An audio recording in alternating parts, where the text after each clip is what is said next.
జాతి కొరకు ఉపవాస దీక్షతో పోరాడిన ఎస్తేరు రాణిలా,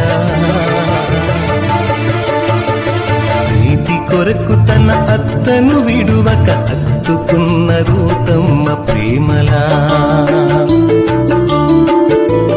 కన్నీళ్లతో ప్రభు కాళ్ళు కడిగి తన కురులతో తుడిచిన మగ్దలేనలా,